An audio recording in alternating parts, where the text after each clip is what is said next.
Catherine's dedication and devotion as sovereign never wavered. Through times of change and progress, through times of joy and celebration.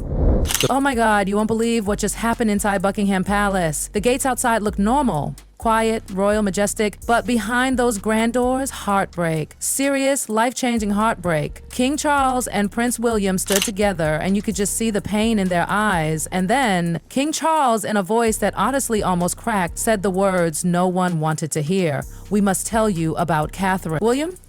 He was holding his hand so tightly, like he was barely holding it together. And then he whispered, "Yes." Whispered, "This is very hard for us." And boom.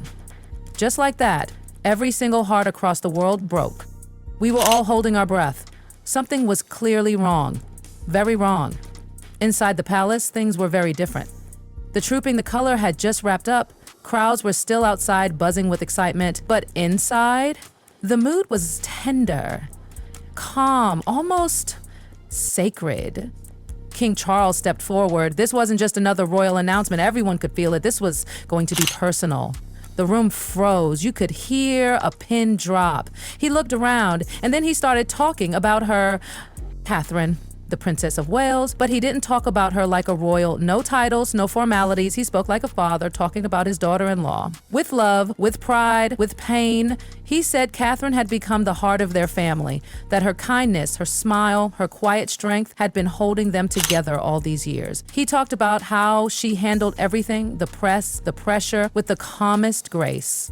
The calmest grace. And then he paused, a silence so soft it felt heavy. And that's when he brought it up, her illness. Catherine had already told the world earlier this year that she had cancer. It shocked everyone, but later came the beautiful news of remission, and we all felt hopeful again. But hearing King Charles talk about it, it hit differently. His voice trembled. He knew what it felt like. He'd walked that road himself. And then he looked at William. That one glance between father and son, more powerful than any speech. You could see it. Love, pain, pride. It was like they were saying, "We've got her. We're in this together." King Charles called Catherine the heart of their family, not just William's wife, not just a mother to their kids, but the woman who turned the palace into a home. He talked about wanting a simpler royal family, less about titles, more about doing real good, helping kids, fighting for mental health, saving the planet, and right at the center of that vision, Catherine. When the king finished speaking, all eyes turned to William, and wow,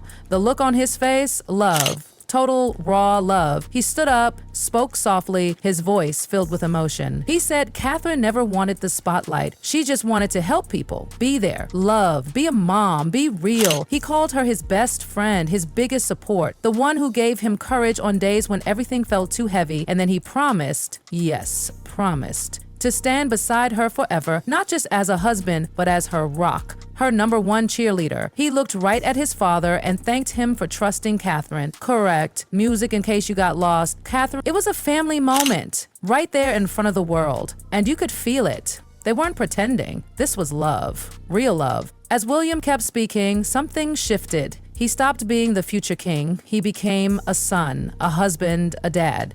And when he talked about Catherine, not as a princess, not as a public figure, but as his person, his constant, the one who had walked with him through joy and heartbreak. He didn't need to rehearse those words. They came from his heart. He described how she connected with people, especially kids, moms, anyone struggling, that rare way she makes people feel seen. And yes, he brought up her cancer journey, the Trooping the Color, where she showed up calm, smiling, so graceful. It wasn't just a royal appearance.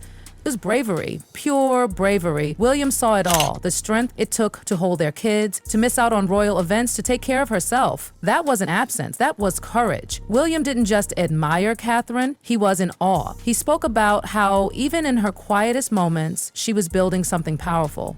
Not with grand gestures, but with steady, gentle acts, the kind that leave lasting change. He told the room about her work with the Royal Foundation for Early Childhood, how she brought warmth into the most formal rooms, how she never just showed up for photo ops, she truly cared about every family, every child, every mother struggling silently. He said Catherine never tried to be a perfect princess. She just wanted to be real, and that's what made people fall in love with her. William admitted something the world already knew. Catherine had reshaped reshaped what it meant to be royal, not through fancy crowns, but through love, through partnership, through a shared dream to actually help people. Their love, it wasn't stiff or distant, it was warm, holding hands, sharing glances, leading together, not above people, but right beside them. When William said Catherine was his guiding light, it wasn't just romantic, it was honest. She wasn't just guiding him, she was lighting up the entire royal family. And then came the part that gave everyone chills. King Charles and Prince William both revealed that Catherine had helped shape this new royal vision. A simpler monarchy, a softer one. More human, more real. She didn't need to take the stage or deliver grand speeches. She worked behind the scenes, suggesting, guiding, whispering truths that stuck. Her impact was everywhere, just quietly. Those close to the family said Catherine believed action spoke louder than words. That kindness didn't need a microphone. And wow, did she live by that. While the world zoomed in on royal gowns and glittering appearances, Catherine was doing the real work. School drop-offs, gentle words to her children, reaching out to people who felt invisible. She didn't need cameras for those moments. She meant them. That's who she was. Let's rewind a little. Remember Katie Middleton? Yep, that's where it all started. She was born in 1982 to a normal, sweet family. Her parents, Michael and Carol, adored her. She had a childhood full of laughter, garden games, and bedtime stories. And when the family moved to Jordan for a while, little Catherine adjusted like a pro. New culture, new friends, no problem. She already had that quiet courage. She grew up watching her mom build a business from scratch, learned about strength without even realizing it. Hockey captain in school, smart, focused, brave. And then came St. Andrews University, where everything changed. So get this, William and Catherine were just friends, walking to class, studying, laughing, until that fashion show in 2002. Catherine walked the runway in a sheer dress, and Prince William? His jaw literally dropped. By 2003, they were officially dating, low-key, under the radar, until they briefly broke up in 2004. But love, it always finds its way back. And it did. Fast forward to 2010, Kenya. A quiet moment under the stars. William took out his mother's ring, Princess Diana's sapphire, and asked Catherine to marry him. That was it. The fairy tale was real. And when they got married in 2011, the world paused. She wasn't just joining the royal family, she was changing it. Now here comes the part that shook the world. In early 2024, the palace made a quiet announcement. Catherine had undergone planned abdominal surgery. No panic, everything looked fine. But then, after more tests, came the word no one expected: cancer. It was like time froze. Everything went quiet. All that mattered now was one thing: her health. She later appeared on video, alone, no tiaras, no palace fanfare, just her, softly explaining what happened. She was undergoing preventive chemotherapy. Not for herself alone, but to stay strong for her kids, George, Charlotte, and Louis. And we all saw it. The strength, the grace, the fear. Kensington Palace shared the news. She'd completed her preventive treatment. She even appeared in a soft, serene video, walking through the fields with William and the kids, smiling, gentle, glowing. And then came the moment we'd all been waiting for. In early 2025, after months of silence, healing, and holding her family close, Catherine returned. Where did she go? Not some glamorous royal event. She chose the Royal Marsden Hospital, the very place where she had received her own treatment. It was her first official visit since the diagnosis. And it wasn't just symbolic, it was everything.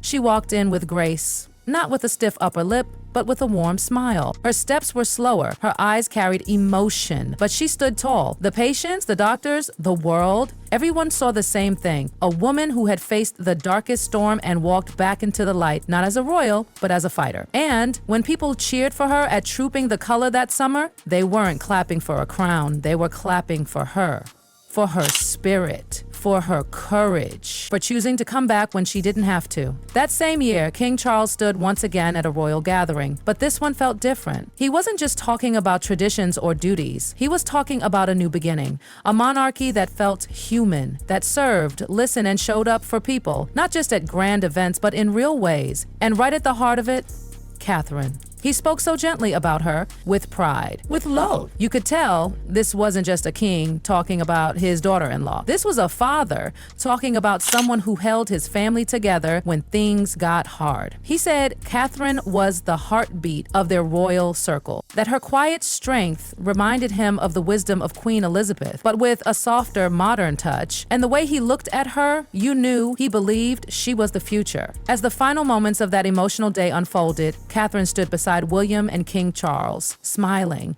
graceful, peaceful. She wasn't there to steal the spotlight. She never does, but somehow she always becomes the center. Not by speaking loudly, not by waving banners, but by being her, warm, grounded, kind. And here's the truth everyone felt that day, deep in their hearts. Catherine isn't just surviving, she's leading quietly, gently, but powerfully. She's shaping a new kind of royal family, one that laughs with its children, that talks openly about mental health, that faces illness honestly, that walks through pain with dignity.